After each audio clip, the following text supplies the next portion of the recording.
apakah bisa dipotong, karena kalau dia berbuah dia tidak sanggup menahan. Dia boleh dibiarkan tapi kita repot menggantung ke sana kan. Cara pemasangan impresnya dan cara meneliti pohon utamanya Pak.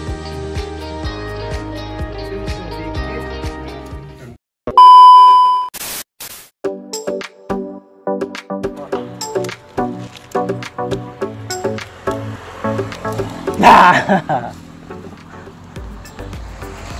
oke. Assalamualaikum warahmatullahi wabarakatuh.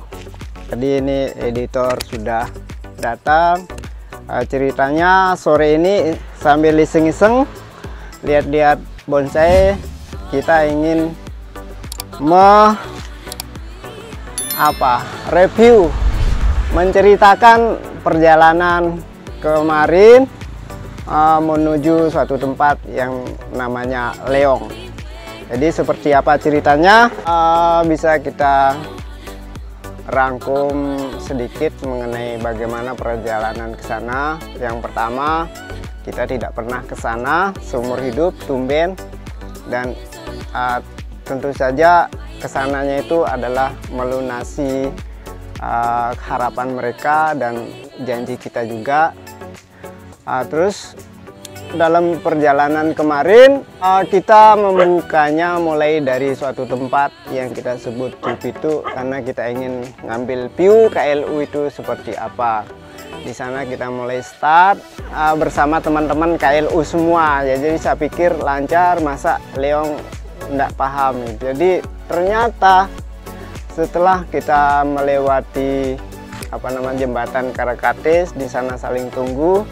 Nah, lepas dari itu rencananya kita sepakat saling tunggu lagi di tempat yang namanya Lendang Bila. Nah, karena di tempat itu berikutnya kita akan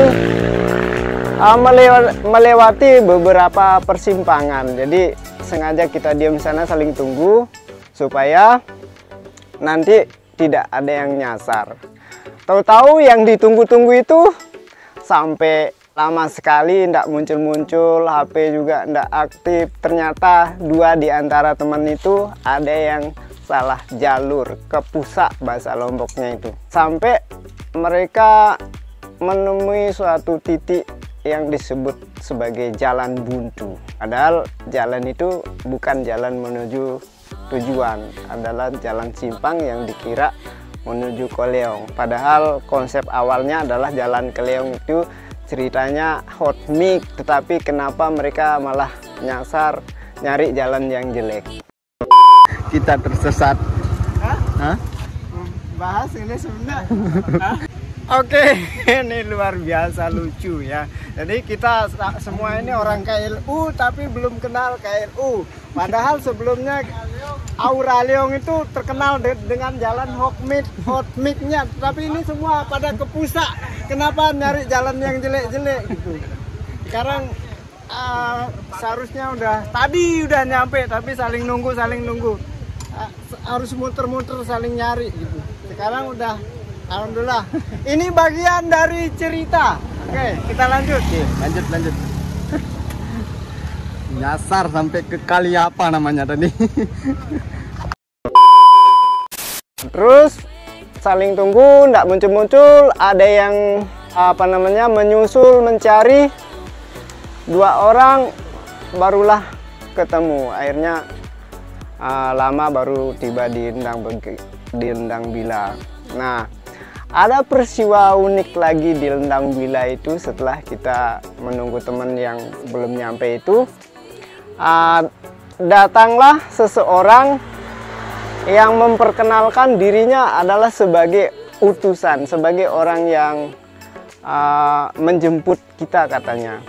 Nah, supaya jangan sampai nanti salah alamat.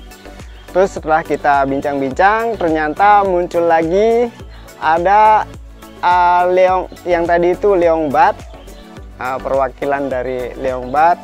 Terus muncul lagi perwakilan dari Leong Tengah yang juga seakan-akan kita itu diperebutkan di situ. Harus ke sini, harus ke sini. tetapi karena Leong Bat lebih dulu menyebut, jadi sepakat Leong Tengah harus mengalah dan kita lanjut perjalanannya ke Leong Bat.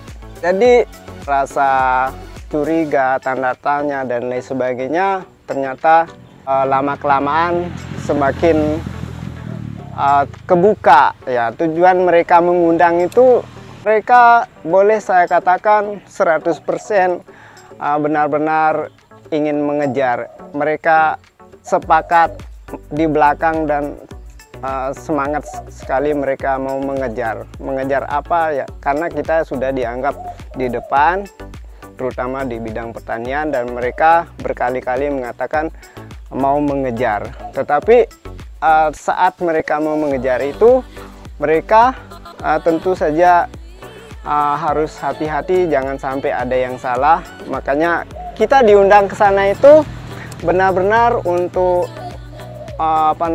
boleh dikatakan mereka itu sebagai, mohon maaf ya, seolah-olah kita itu sebagai motivator, karena di awal perbincangan itu yang mereka minta. Mereka kumpul, mereka itu adalah tokoh-tokoh, para pegiat, para orang yang mulai semangat di bidang pertanian berkumpul.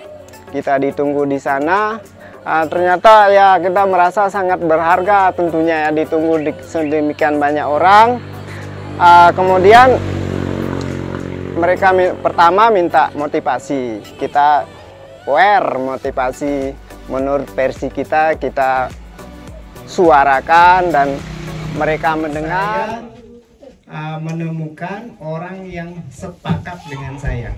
Saya menjelaskan bahwa durian Musangking itu ada yang fanatik, ada hijau, ada kelau, ada macam-macam dah jenisnya. Sepertinya Musangking itu banyak jenis, banyak yang mengatakan begitu. Ada yang hijau, ada yang abu-abu, ada yang agak kuning dan seterusnya. Jadi saya menjawab waktu itu bahwa perubahan yang terjadi itu oleh banyak faktor. Salah satu tadi setuju karena faktor itu lanjut dengan diskusi. Nah, pada saat diskusi inilah yang menurut saya luar biasa.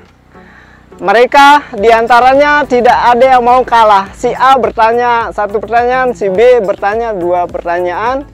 Sekian banyak orang bertanya dan alhamdulillah kita bisa secara rileks memberikan jawaban, sampai-sampai ada suguhan kopi hitam di depan kita sampai tidak sempat kita minum, saking bertubi-tubinya serangan-serangan. Kita diserang habis-habisan dengan berbagai macam pertanyaan, mulai dari tentang tanah yang subur, mulai dari bagaimana menanam, bagaimana memelihara tanaman. Tentu saja yang paling poin itu bagaimana hasilnya. Jadi semua mereka tanyakan sampai tuntas. Dan satu hal yang sangat unik menurut saya, saking semangatnya, ketika kita membahas soal pruning, soal pemangkasan, ketika kita mengatakan harus paham mana cabang jantan dan mana cabang betina. Mendengar kata jantan dan betina itu, mereka langsung bangkit tidak sabaran dan menggeret kita langsung ke pohon durian, sampai-sampai mereka menggopong, membawa pengeras suara, salon. Kemudian di kebun itu mereka bertanya, tidak mau kalah suaranya dengan menggunakan mic. Cara pemasangan impresnya dan cara pengeditif pohon utamanya Pak, mohon dicontohkan. Coba diangkat nih. Ya, Kalau ada penyambungan istilahnya kamu tempel Pak. Sampai pakai mic bertanya di tengah kebun loh itu, biar supaya semua mendengar. Jadi luar biasa sekali menurut saya. Jadi saya sangat bersyukur ternyata di belakang banyak yang mau mengikuti kita, dan ternyata apa yang kita lakukan itu benar gitu. Jadi dianggap, dan alhamdulillah kita bisa dengan istilahnya itu merasa lega, bisa mengeluarkan semua apa yang kita paham dan apa yang mereka inginkan. Jadi kurang lebih seperti itu. Dan konon katanya melihat keseruan itu, katanya Leong yang sebelah, Leong tengah juga katanya nanti tidak mau kalah, pasti akan mengundang kita di sana. Tentu untuk sama-sama berjamaah kita ingin membangun dunia pertanian itu di mana saja, kalau memungkinkan, insya Allah. Jadi menurut saya itu semangat yang luar biasa, dan saya merasa tidak mungkin melepas begitu saja juga. Saya yakin ketika mereka akan meminta bantuan, ya kita juga akan berusaha memberikan sesuai dengan kemampuan kita. Sharing-sharing lah istilahnya. Kita juga tentu jauh lebih dari sempurna, maka dengan kita saling begini, insya Allah makin lama akan makin sempurna. Sukses semuanya, semangat terus, semoga semuanya sejahtera ya. Jadi demikian, kurang lebih mohon maaf. Wassalamualaikum warahmatullahi wabarakatuh.